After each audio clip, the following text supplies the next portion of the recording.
మీకు డివిడెంట్లు రావు, వాటి గురించి మర్చిపో అని తిరుపతి కోఆపరేటివ్ బ్యాంకు అధికారులే చెప్పితే వాటాదారులు ఎవరితో వెళ్ళి మొరపెట్టుకోవాలి మీరు చెప్పండి. గత 12 సంవత్సరాలుగా వాటాదారులకు రావాల్సిన డివిడెంట్లను ఇవ్వకుండా బ్యాంకుకు సంబంధించిన కొందరు వ్యక్తులు వాళ్లకు కావాల్సిన వారికి లోన్లు ఇప్పించుకుంటూ వాటిని వసూలు చేయకుండా ఎన్పిఎల్ చేసి వాటాదారులకు రావాల్సిన డివిడెంట్లను హరిస్తున్నారు. తిరుపతి కోఆపరేటివ్ బ్యాంకుకు ఉన్న 5 బ్రాంచీలలో తాజాగా 24-25 సంవత్సరానికి 1,11,26,000 చిల్లర ఖర్చుల కింద చూపించారు.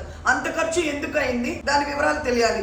1964 కోఆపరేటివ్ బ్యాంక్ యాక్ట్ 32/5 ప్రకారము ఎంతమంది వస్తే అంతమంది తోటి కోరంగా పరిగణించి డివిడెంట్లు ఇవ్వచ్చు అనే చట్టం ఉన్నప్పటికీ గత 12 సంవత్సరాలుగా డివిడెంట్లు ఇవ్వకుండా ఎందుకు ఉన్నారో తెలియజేయండి. బ్యాంకు ఖాతాదారులకు నేషనల్ బ్యాంక్ లో కూడా లేని విధంగా 10.5% నుంచి 13.5% వరకు రేట్ ఆఫ్ ఇంట్రెస్ట్ వసూలు చేస్తున్నారు. ఇది ఎంతవరకు న్యాయం? అంతంత ఇంట్రెస్ట్లు వసూలు చేయడం అనేది ఎంతవరకు భావ్యం? చెప్పినవన్నీ నేను ఊహించి చెప్పినవి ఏవి కూడా కాదు.